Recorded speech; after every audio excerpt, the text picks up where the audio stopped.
Here in the studio, there are cameras at various angles for the audience to see. And though these telecasts are all in color, they have not been reproduced in color, always in the station. So it was quite an unusual experience to find that we were in color here in the studio, so we could see ourselves. What does one do then with the old black and white? That's what I was thinking about. And there immediately came to my mind the story of a man who was an expert in throwing a boomerang. And he could throw that boomerang around a house, it would come back to him.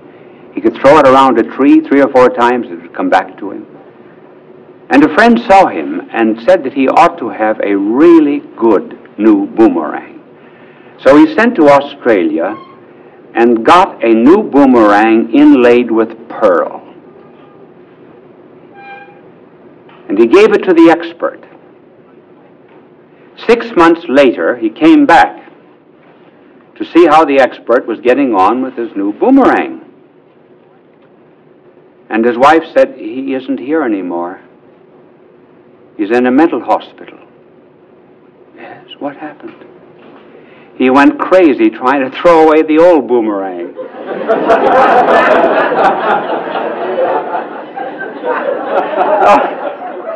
We're going crazy in this studio trying to throw away the old black and white. My angel is naturally always flying. But do you know that for a little relaxation, he decided a week ago to take a sea voyage. And there was a terrible storm. And almost everybody in the whole ship was seasick. And the young woman was just getting ready for bed, and she was taken very seasick.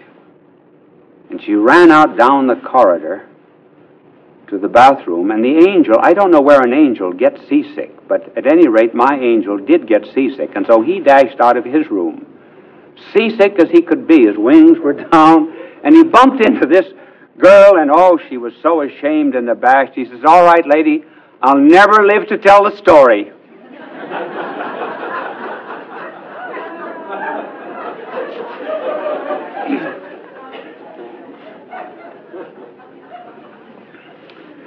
Why did we choose to talk about laughter and humor today? Because really there's a tremendous amount of gloom in the world. Did you know that there is a book entitled Gloom in Modern Literature?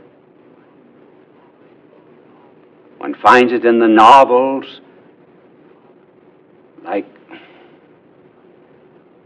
one of John Steinbeck's novel, Kathy, who burned her parents, did everything that was evil, very serious play. Many of the dramas that you see today on Broadway are gloomy things. Architecture's gloomy. There's no decoration. Nothing to relieve a straight line. The songs of the young are gloomy. Imagine a 15, 16-year-old boy and girl singing songs about how their heart is already broken. They're ready to die. But you have to say die 15 times. Die, die, die, die, die, die.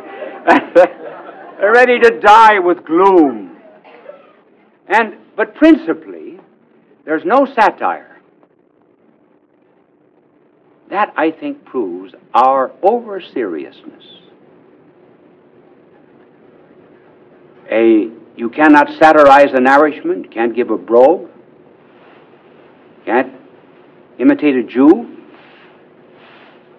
can't imitate Negro dialect, can't tell jokes about Italians, can't tell jokes about Poles, can't tell jokes about Catholics, can't tell jokes about Protestants. Really, we're a serious people. And when this world is the only world there is, believe me, we've got to be serious. It's like a child that's got a ball, and he's told this is the only thing you're ever going to have during life. He can't play with it too much. But if he's told, well, later on you're going to have another one that'll never wear out and always give you great pleasure, oh, you can have fun with this one. So, because there's so much gloom, we're going to say something about laughter. Now, you never meet laughter in the universe until you meet man. Man is the only joker in the deck of nature. Hyenas have their mouths open, but they do not really laugh. And animals are funny only when they imitate a man. The reason monkeys are funny is because they look like us. Cow isn't funny. A cow doesn't look like us. Dogs are funny when they sit up and beg, because we beg. I had a dog that I once trained to say his prayers, and he would put his head between his paws and wouldn't move until I said amen. Well, that was funny because he imitated a man. Then I also taught him, I would give him candy or meat, anything that he liked, and say, Lent, fast. And he wouldn't touch it until I said Easter.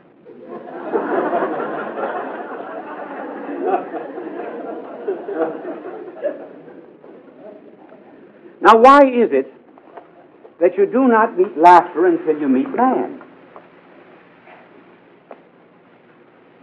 I once gave a telecast on another side of laughter, but here I'm going to discuss it in relationship to gloom in the universe today. But why is it that man alone begins laughter in the universe? The reason is very simple. Man belongs to two worlds. He has a divine image. And then he belongs to this animal world of ours. He's like an animal. Now, when you belong to two worlds, you've got really an opportunity for humor, for laughter. And the laughter begins whenever man begins to degrade slightly this divine image. Whenever there's a falling off from dignity, not the destruction of dignity. Oh, no. For example, death is not funny, because that's the complete destruction. But where there is a decrease of value in man, then there's laughter. Now, let's just take some simple examples. We often see men walking down the street with the hat on the side of the head. We don't laugh at them. Did you ever see a bishop's mitre? It's a great big high hat, pointed at the top. This is the yarmulke. This is not a mitre. But if I one Sunday wore my mitre on the side of my head like that, I know a bishop who wears his that way because he's bald in front. Well, that's funny, see? Because this is a slight degradation of the divine image. So the straw hat on a man that walks down Broadway is not funny, but a mitre cocked on the side of my head is very funny. Take, for example, a dog running down the street is not funny. But a dog in church is very funny. Any animal in church. Why? Simply because here there's a kind of an elevation out of the animal kingdom up to the divine. It's a kind of a simulation, an attempt to almost become divine, and so it becomes very funny. I heard of one priest who had a dog, and the dog came wandering around the altar as he was saying Mass, and he gave it a kick so he turned around and said, "Lord be with you," and he missed the dog, and he said, "I'll get you at the Pray Brethren."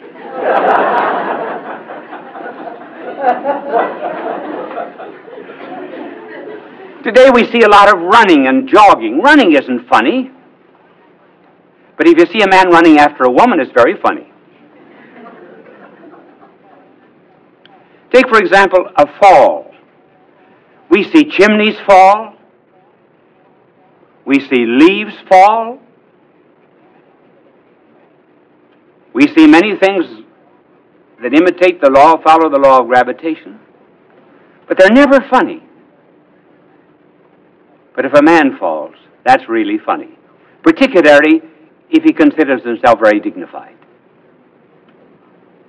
And maybe there's a profound theological significance in this. Perhaps it is related to original sin, the fall of man, which wasn't so funny in the beginning, but now is. And because man is at this borderline of the divine and the animal, we never laugh at his strength. We laugh at his weakness because of the nobility of his image. For example, if you saw a strong man lifting weights, you wouldn't laugh. Have you ever seen a strong man trying to open a drawer? That's very funny. And it's funny simply because there's the incongruity of this strength not being able to open a drawer. Or trying to get a cork out of a champagne bottle. That's why everybody, when they open champagne at a party, everybody looks at the man who's opening the champagne. Because they want to see, if possible, if there's any kind of contrast. Well, that's the reason then for laughter, is because man is in some way related to the divine. Now let us get into the lighter side of it and discuss humor. What is humor and what makes anything humorous? Well, humor, I think, can be described in one word. Humor is transparency. We say, for example, if a man has no sense of humor, we say he's thick.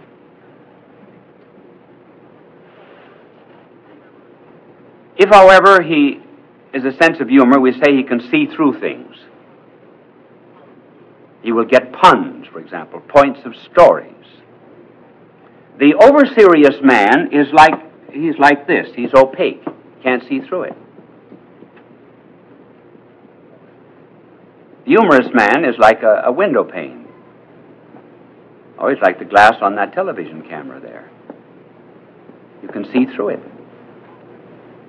Now, who are the humorous people of the world? Well, all saints are, because they don't take anything very seriously. And that is why our blessed Lord spoke in parables. Parable is basically something very funny. For example, sunset is not a sunset. It's a revelation of the quickness of judgment. And new wine in old bottles, not to be taken seriously. That's the story of trying to put new ideas into old institutions.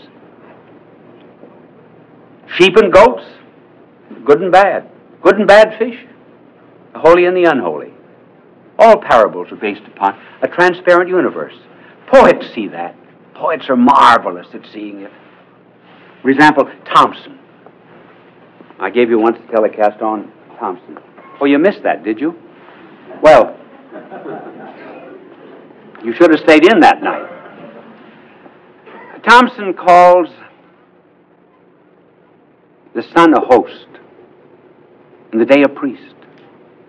And each morn the day goes to the Orient tabernacle, lifts from out it the host, raises it in benediction over the world, and then sets it in the flaming monstrance of the west. That's not taking a sunset very seriously. That's seeing the divine through it. Seeing the stars as glittering tapers lit about the day's dead sanctities. Wordsworth was walking through the forest once, and he said to a companion, "Down on your knees, man. There are violets."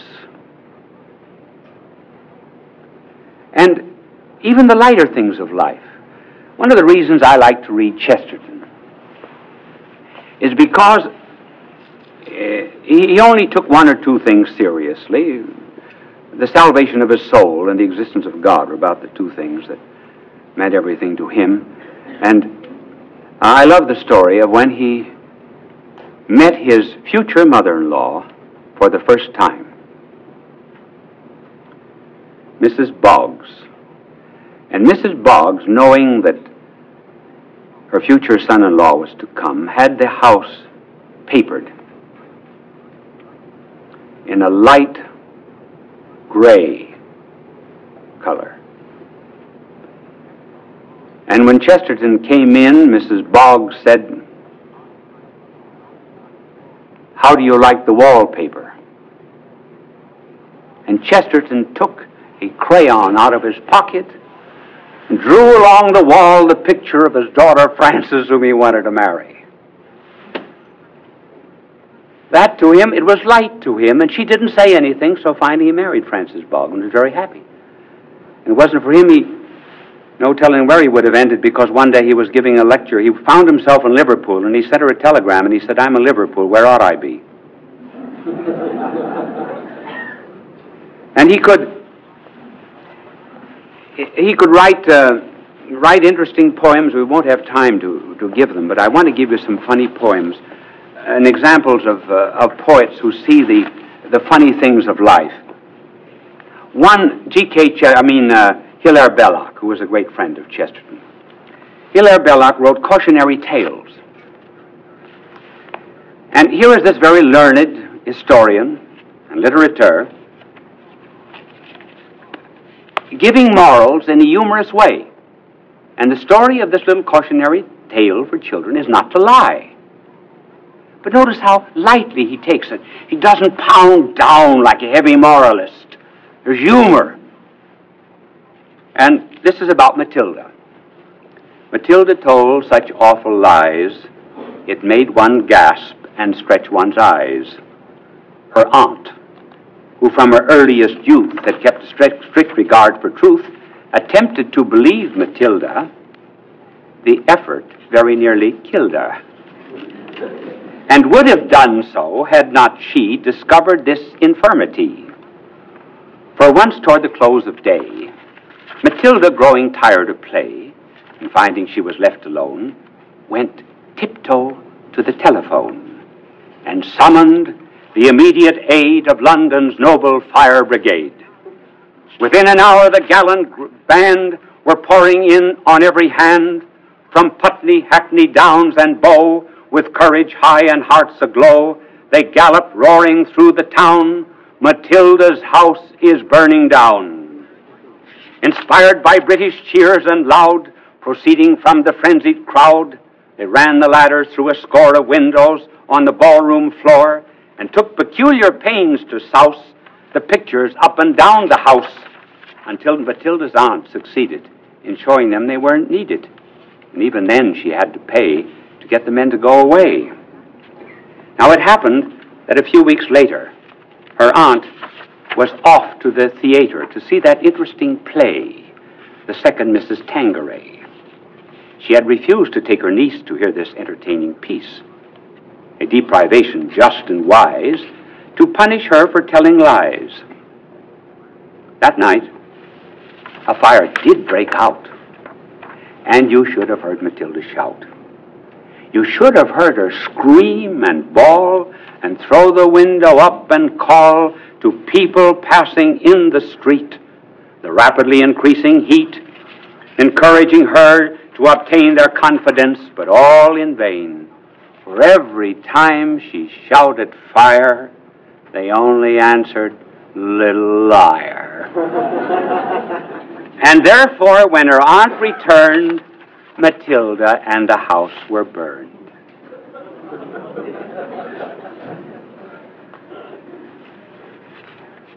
Then remember the prayers that were translated from the French of the little donkeys, the little animals that went into the ark, by Carmen Bernos de Gotzold. This is one on the donkey. Prayer of the poor donkey. And he prays to God, and he says, "God, who made me to trudge along the road always, to carry heavy loads always, and to be beaten always, give me great courage of gentleness, And one day, let somebody understand me, that I may no longer want to weep, because I can never say what I mean, and they make fun of me. Let me find a juicy thistle, and make them give me time to pick it. And Lord, one day, let me find again my little brother at the Christmas crib. That's taking the world lightly. And so on. And then there is, if I have time, there is also what is called by psychologists paradoxical intention. This is where we begin to laugh at ourselves. Spiritually, this means self-examination, and we do not take ourselves too seriously. But there are some people, for example, who get very nervous when they have to meet people. Their hands sweat, they get jittery. And the psychologists have developed paradoxical intention, and they will tell them to sweat just as much as you possibly can. And say to yourself, now I'm going to sweat. I never sweated before like this, but I'm going to sweat and sweat and sweat. So they can stand off and really laugh at themselves, and they give it up.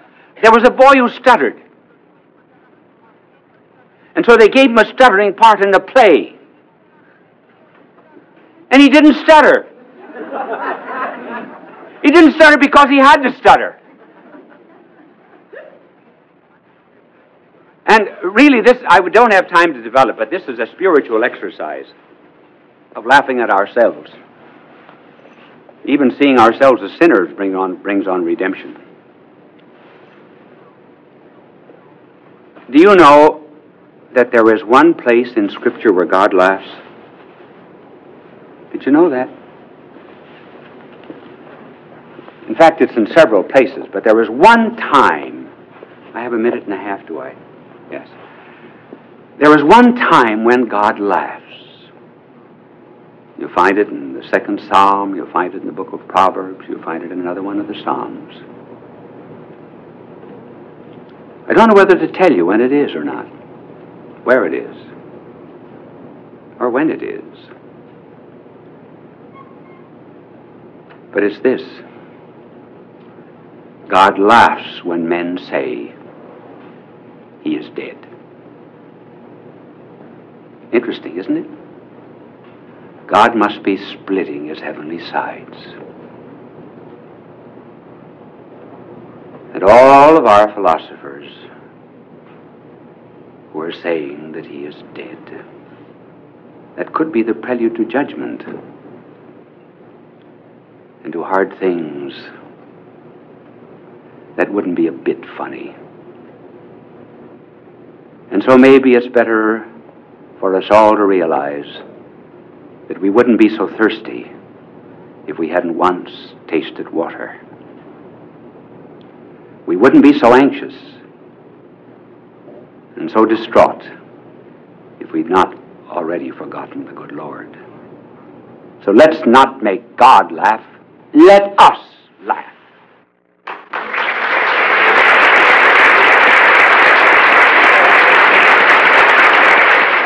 I hope I make you happy and wiser. In any case, bye now, and God love you.